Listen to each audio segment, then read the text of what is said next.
Cristiano Ronaldo, Sergio Ramos et Zinedine Zidane sont partis, mais lui est toujours là. L'attaquant français Karim Benzema a prolongé son contrat au Real Madrid jusqu'en 2023 vendredi, une année supplémentaire pour entrer un peu plus dans la légende de la Maison Blanche. L'histoire continue pour moi dans le plus grand club du monde. Quel honneur d'être là aujourd'hui, merci pour la confiance que l'on m'accorde depuis tant d'années, a commenté Benzema sur Instagram. Désormais, le patron, c'est lui.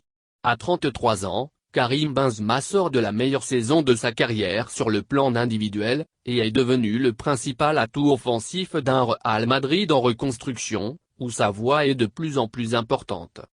Une confiance mutuelle avec le club de la capitale espagnole, qui lui a permis de s'imposer parmi les meilleurs avant-centres au monde depuis 2009, et qui souhaite aujourd'hui tout faire pour le garder. Pour preuve, l'énorme clause libératoire fixée par le Real, une somme dissuasive évaluée à 1 milliard d'euros par la presse. Des chiffres justifiés par les grosses dernières saisons effectuées par KB9.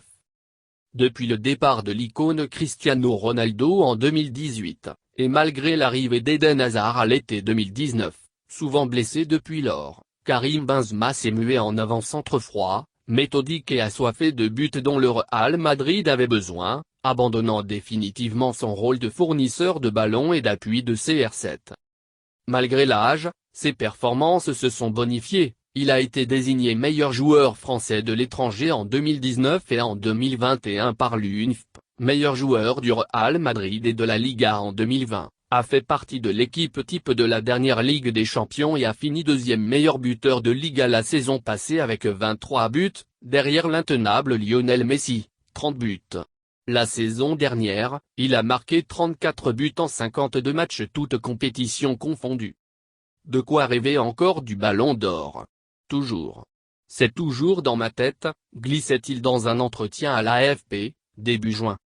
Cette saison, son rôle est donc appelé à être plus important encore, après un été marquant, où il est revenu en équipe de France après une absence de 5 ans et demi pour briller à l'Euro avec 4 buts, meilleur buteur français, malgré la déception de l'élimination en huitième de finale. En 2020-2021, la saison blanche de la Maison Blanche a laissé des traces. Désormais, le club compte sur lui. Il est le vice-capitaine derrière Marcelo, aura la charge de tirer les pénaltys pour la première fois après le départ de Sergio Ramos vers le Paris Saint-Germain cet été, et surtout, devra porter ce vestiaire dirigé par le revenant Carlo Ancelotti vers les sommets de l'Espagne et de l'Europe.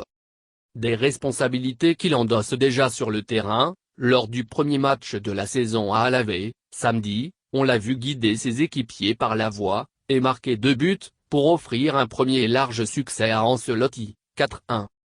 Même si l'enfant de Bron, tout près de Lyon, se rapproche de la fin de sa carrière, sa maturité, son intelligence de jeu et son hygiène de vie méticuleuse lui ont permis de persister au très haut niveau. Je n'ai pas le même âge, tout simplement. Je suis père de famille. C'est différent, confiait-il à l'AFP en juin. Son palmarès au Real Madrid est déjà époustouflant, 3 championnats d'Espagne, 2012, 2017, 2020, 2 Coupes du Roi, 2011, 2014, 4 Ligues des Champions, 2014, 2016, 2017, 2018. Au total, Benzema a remporté 19 trophées en 12 années au Real. Mais KB9 ne veut pas s'arrêter là. Avec cette prolongation de contrat jusqu'au 30 juin 2023, son objectif est clair, inscrire son nom dans la légende du Real Madrid.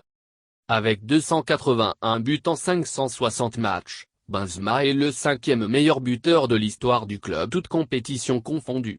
Cette saison, il devrait dépasser Carlos Santillana, 290 buts, voire rattraper l'immense légende hispano-argentine Alfredo Di Stefano, 307 buts.